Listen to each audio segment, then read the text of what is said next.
शैतान यूनिवर्स की मूवी माँ स्टारिंग काजोल थिएटर्स पे रिलीज हो चुकी है। शुरुआत करती हूँ मूवी के स्टोरी से। डोंट वरी, मैं आपको स्पॉयलर्स नहीं दूंगी। तो मूवी स्टार्ट होती है showing Kajol and her family being so happy. And उनकी बेटी का कैरेक्टर प्ले किया है खैरिन शर्मा ने, जिन्होंने बहुत अच्छा काम किया हुआ है इस मूवी में एज अ डॉटर। एंड उनके डैड को ये नहीं पसंद कि उन्होंने अपने ट्रेडिशंस और अपने गांव से अपनी बेटी को दूर रखा हुआ है। एंड कुछ कारण चलते उनको वापस अपने गांव जाना पड़ता है। तो यहाँ से थोड़ा थोड़ा स्टोरी अनफोल्ड होना शुरू होता है, जिसके चलते फिर बाद में काजोल और उनकी बेटी भी चंद्रपुर पहुंच जाती है, जो कि उनके हस्बैंड के गांव थे। वो जो ये चंद्रपुर जो गांव है वेस्ट बंगाल के एक छोटे से गांव है। एंड साथ में फिर उनको वहां पहुंचने के बाद उनको पता चल जाता है कि उनके हस्बैंड के साथ क्या हुआ। फिर एक उनका हवेली भी है, क्या उनके ट्रेडिशंस थे, क्या रूल्स थे, किस वजह से उनको वहां पे पहुंचना पड़ा, ये सारी चीजें आपको मूवी से पता चल जाएगा। ये मूवी माइथोलॉजी एंड हॉरर का एक मिक्सचर है, जिसमें एक फीमेल लीड को भी स्ट्रॉन्ग बताया गया है। साथ में इस मूवी का एक सेंटर पार्ट ये है कि एक काली माता का मंदिर है जो कि 40 साल से बंद है, और उसको ओपन करने के लिए काली माँ को दर्शन देना पड़ेगा सपने में। हॉरर एलिमेंट्स की बात करूँ तो ये मूवी को मैं थोड़ा हॉरर जॉनर में कम कंसिडर करना पसंद करूंगी, बिकॉज एक माइथोलॉजी के साथ रिलेटेड था, तो बट इन्होंने ज्यादा हॉरर सीन इसमें दिखाए। कुछ इसमें जंप स्केयर मोमेंट्स है, बट वो थोड़े प्रेडिक्टेबल भी लगते हैं जब उनके फैमिलीज के बारे में थोड़ा दिखाते हैं। एंड साथ में जब वो दैत्य को दिखाते हैं तो वो इतना डरावना तो नहीं लगता। तो हॉरर एलिमेंट्स मुझे बहुत कम लगा इसमें। कुछ है but it was good. Mythology वाले पार्ट से याद आया, आपने रक्त बीज की तो कहानी सुनी होगी। हाँ, वही रक्त बीज जिसका एक बूंद खून गिरने से फिर से एक नया रक्त बीज खड़ा हो जाएगा, जिसके चलते देवताओं ने माता पार्वती के पास शरण लिया था, और माँ ने अपने भक्तों की प्रार्थना सुनते हुए माँ काली का अवतार लिया था और उस राक्षस का खात्मा किया था। अब इसी स्टोरी में एक छोटा सा plot twist with a horror impact के साथ इस मूवी का प्लॉट इन्होंने क्रिएट किया है। कास्ट की अगर बात करूं, Kajol has done a very brilliant acting. उन्होंने अपनी जितने भी इमोशंस है वो अच्छे से प्योरली शोकेस किया हुआ है, चाहे वो एक माँ की इमोशंस हो या एक भक्त की इमोशन हो। उन्होंने बहुत अच्छे से अपना कमबैक इस मूवी के साथ किया हुआ है, ऐसे मैं बोल सकती हूँ। साथ ही साथ में खैरिन शर्मा जो उनकी बेटी की भूमिका निभाई है, उन्होंने भी बहुत एक अच्छा एक टीनेजर लड़की का रोल निभाया हुआ है। एंड एक और लड़की है जिसका नाम है रूपकथा चक्रवर्ती, जिन्होंने दीपिका का एक कैरेक्टर निभाया है। उन्होंने भी एक अलग ही इम्पैक्ट इस मूवी पे डाला हुआ है।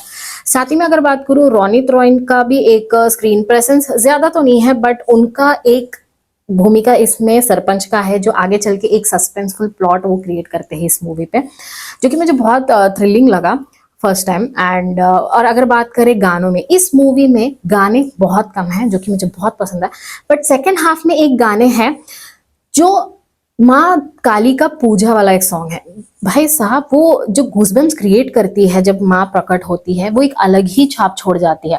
साथ में उसमें बंगाली जो अपने ट्रेडिशंस है उसको एकदम एस्थेटिकली और ऑथेंटिकली दिखाया गया है।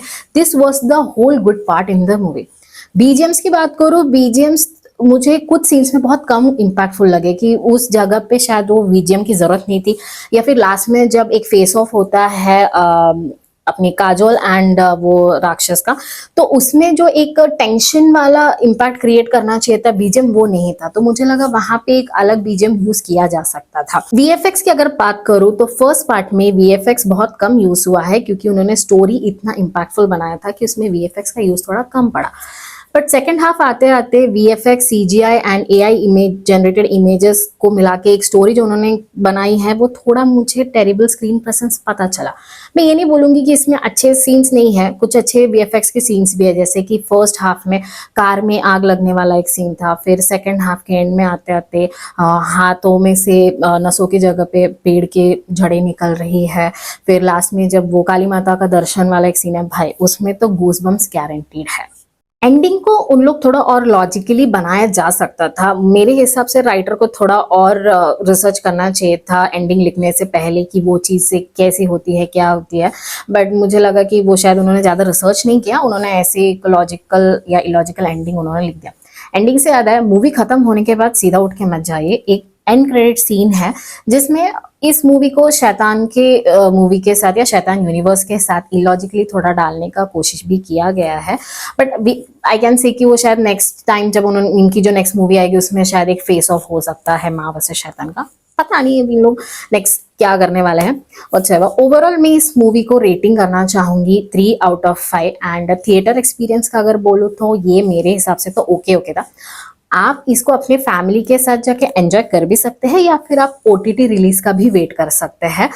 But this was all my review. अगर आपको रिव्यू पसंद आई हो तो आप प्लीज सब्सक्राइब करें एंड और ज्यादा रिव्यूज के लिए या और मूवी रिव्यूज के लिए आप लाइक करें, शेयर करें, सब्सक्राइब करें। मिलते हैं अगले रिव्यू के साथ, तब तक के लिए टेक केयर, बाय बाय।